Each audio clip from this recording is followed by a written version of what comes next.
فجر کی نماز قضا پڑھنے کا طریقہ۔ فجر کی نماز میں کبھی دیر سے آنکھ کھلے اور وقت اتنا ہو کہ صرف فرض پڑھ سکیں، لیکن فرض پڑھنے کے بعد ٹائم دیکھیں تو اتنا وقت ہو باقی کہ جلدی سے سنتیں بھی پڑھ سکتے ہوں، تو کیا سنت کو پڑھ لینا چاہیے یا سورج طلوع ہونے کے بعد ہی قضا کریں؟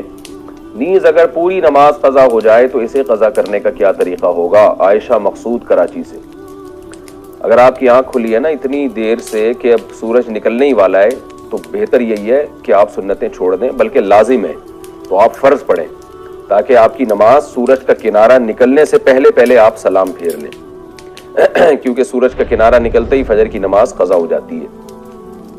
اور اگر آپ سمجھتے ہیں کہ جلدی سے سنتیں بھی پڑھ سکتے ہیں تو اب جلدی سے مجھے نہیں پتا کیا مراد ہے، اتنی جلدی کہ وہ صحیح طرح سے تسبیحات نہیں ہو سکتی، پھر تو جائز نہیں ہے، آپ کو پھر 2 فرض ہی پڑھنے پڑیں گے۔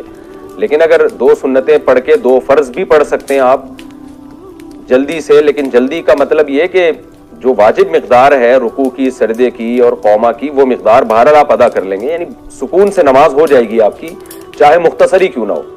تو پھر اتنا ٹائم اگر ہے تو پھر 2 سنتیں بھی پڑھنی چاہیے، کیونکہ فجر کی سنتوں کی بہت تاکید ہے۔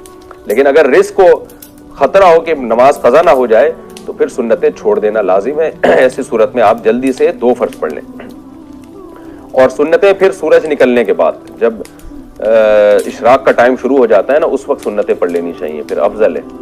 اور پوری نماز قضا ہو جائے تو اس کا بھی یہی طریقہ ہے کہ سورج نکلنے کے بعد 2 سنت پڑھی جائیں اور 2 فرض پڑھے جائیں۔